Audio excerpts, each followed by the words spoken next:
తెలంగాణలో గత 10 ఏళ్లలో ఎన్నడూ చూడని నేరాలు ఈ 2 ఏళ్లలో చూస్తున్నాం. ఎన్నడూ లేని విధంగా రౌడీ మూకలు వీధుల్లో రెచ్చిపోతున్నారు.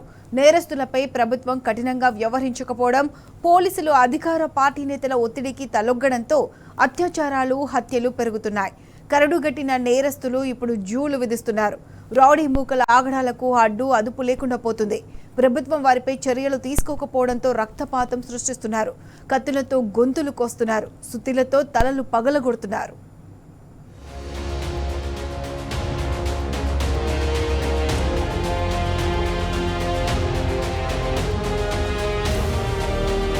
తెలంగాణలో పూర్తిగా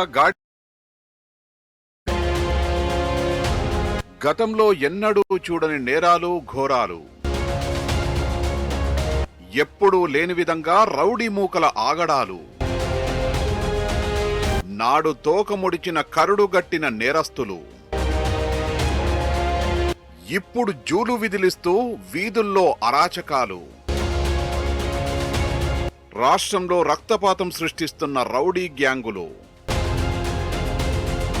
కత్తులతో గొంతులు కోస్తూ, సుత్తిలతో తలలు పగలగొడుతూ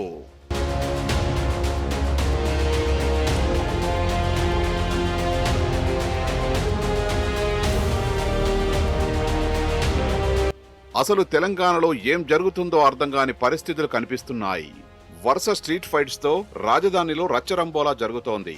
కేసీఆర్ పాలనలో ప్రశాంతంగా ఉన్న గ్రేటర్ నగరంలో వీధి పోరాటాలు నిత్యకృత్యమయ్యాయి. ఈ ఘటనలతో నగర ప్రజలు తీవ్ర భయాందోళనలకు గురవుతున్నారు. గత వారం Tolichowki, Asif Nagar police station పరిధిలో జరిగిన ఘటనల తర్వాత తాజాగా హుమాయూన్ నగర్ పోలీస్ స్టేషన్ పరిధిలోని నాంపల్లి దర్గా వద్ద మరో స్ట్రీట్ ఫైట్ చోటు చేసుకుంది.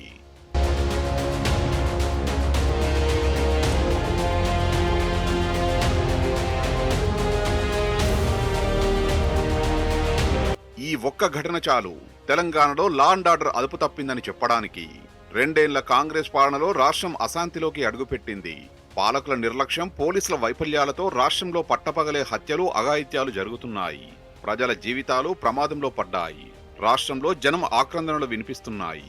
అటు పోలీసు వ్యవస్థ కూడా ముద్ద నిద్రపోతోంది. పాలకులు మత్తులో తూగుతున్నారు. పైరవీలు, లాబింగ్లు చేయడంలోనే మునిగిపోయారు.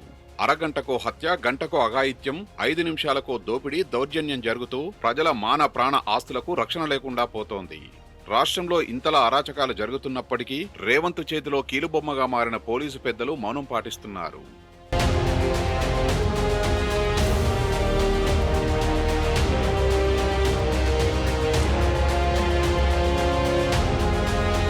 సీఎం రేవంత్ తన కుర్చీని కాపాడుకునే పనిలో, ఢిల్లీకి సూట్ కేసులు మోసే పనిలో బిజీగా ఉంటే రాష్ట్రంలో నేరస్తులు జులుం విసురుతున్నారు. శాంతి భద్రత విషయంలో ఏకంగా ప్రభుత్వానికే సవాల్ విసురుతున్నారు. పట్టపగలే హత్యలు, దోపిడీలు, దొమ్మిలు చేస్తూ తెలంగాణనే మరో యూపీ, బీహార్లా మారుస్తున్నారు. హైదరాబాద్ను డ్రగ్ బాద్గా తయారు చేస్తున్నారు. కత్తులు, కటార్ల వంటి మారణాయుధాలతో ప్రజల్ని భయభ్రాంతులకు గురి చేస్తున్నారు. కర్రలు, రాడ్లు, రాళ్లతో జనాల్ని కొట్టి చంపుతున్నారు. అర్ధరాత్రులే కాదు, పట్టపగలే కత్తులతో విన్యాసాలు చేస్తూ అలజడులు సృష్టిస్తున్నారు.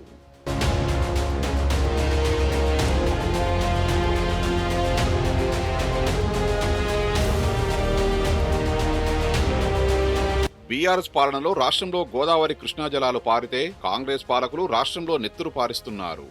ఒళ్ళు గగురు పొడిచేలా హత్యలు, అత్యాచారాలు, నడి రోడ్డుపై పొడుచుకు చంపుకోవడాలు, తల పగిలేలా దాడులు, ఇవన్నీ నిద్రకు దూరం చేస్తున్నాయి. ఇది ప్రజాపాలన కాదు, హంతక పాలన అంటూ ప్రజలు శాపనార్థాలు పెడుతున్నారు. పట్టపగలే రౌడీ మూకలు రెచ్చిపోతున్నారు. బహిరంగంగానే హత్యలు చేస్తున్నారు. ప్రజల్ని భయభ్రాంతులకు గురి చేసేలా నడి రోడ్డుపై కత్తులతో వీరంగం సృష్టిస్తున్నారు. తెలంగాణలో శాంతి భద్రతలు ఎంతగా గాడి తప్పాయో చెప్పడానికి ఇవే ప్రత్యక్ష ఉదాహరణలు. రాష్ట్రానికి ఇప్పటికీ పూర్తిస్థాయి హోంమంత్రి లేడు. శాంతి భద్రతల విషయంలో హోంశాఖదే కీలక పాత్ర. రాష్ట్రంలో ఇంత అరాచకం జరుగుతుంటే సమీక్షలు జరపకుండా రేవంత్ ఎందుకు నిర్లక్ష్యం చేస్తున్నారని ప్రజలు మండిపడుతున్నారు.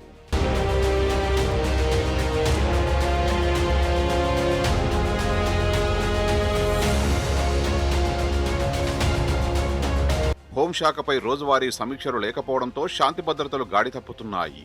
రౌడీ మూకలు రెచ్చిపోతున్నారు. కబ్జాదారులు బరితెగిస్తున్నారు. నేరస్తులు స్వేచ్ఛగా తిరుగుతూ ప్రజలపై భౌతిక దాడులకు తెగబడుతున్నారు. 10 ఏళ్లు స్తబ్దుగా ఉన్న హంతక ముఠాలు నగరంలో మళ్లీ పంజా విసురుతున్నాయి. 2 ఏళ్లలో 100 మర్డర్లు జరిగాయి. అయినా సీఎం కమ్ హోమ్ మినిస్టర్ ఒక్కరోజు కూడా ఆ శాఖపై సమీక్ష నిర్వహించిన పాపాన పోలేదు. సీఎం పదవితో పాటు హోంశాఖ కూడా తన వద్దే ఉండడంతో ఆయన ఆ శాఖపై పూర్తి స్థాయిలో ఫోకస్ పోలీసులకు ఆడిందే ఆట పాడిందే పాటగా మారింది. 10 ఏళ్ల తర్వాత తెలంగాణలో మరోసారి కాంగ్రెస్ పార్టీ నెత్తుటి సిరాతో కొత్త చరిత్రను రాస్తోంది.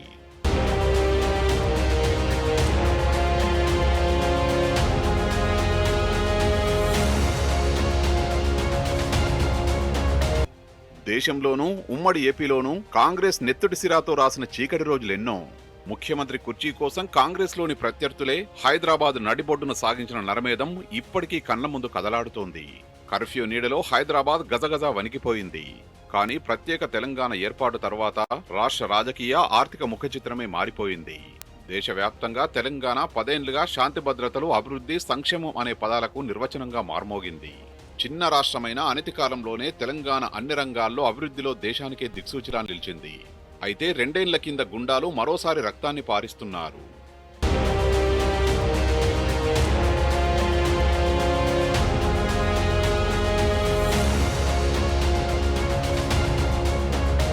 పచ్చటి తెలంగాణలో ఎక్కడిది నెత్తుటి రాజకీయం, ఎక్కడిది విష సంస్కృతి అన్న చర్చ మొదలైంది.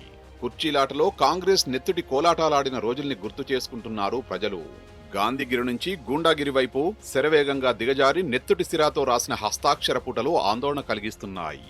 కాంగ్రెస్ లో అధికారం కోసం ఎంతకైనా తెగిస్తారని చెప్పడానికి అనేక చారిత్రక రుజువులున్నాయి. ఇప్పటికే రేవంత్ నిర్ణయాల వల్ల చాలా కంపెనీలు రాష్ట్రం విడిచి తరలిపోతున్నాయి. ఇప్పుడు శాంతి భద్రతలు అదుపు చేయకపోవడంతో మరిన్ని కంపెనీలు ఇతర కంపెనీల బాటలోనే వెళ్లేందుకు సిద్ధమయ్యాయి. దీనివల్ల రాష్ట్రంలో నిరుద్యోగం పెరగడంతో పాటు ఆదాయం కూడా తగ్గుతుంది. ప్రజల తలసరి ఆదాయం పడిపోతుంది. మత ఘర్షణలు, కుల ఘర్షణలు పెచ్చిరిల్లే ప్రమాదం ఉంది.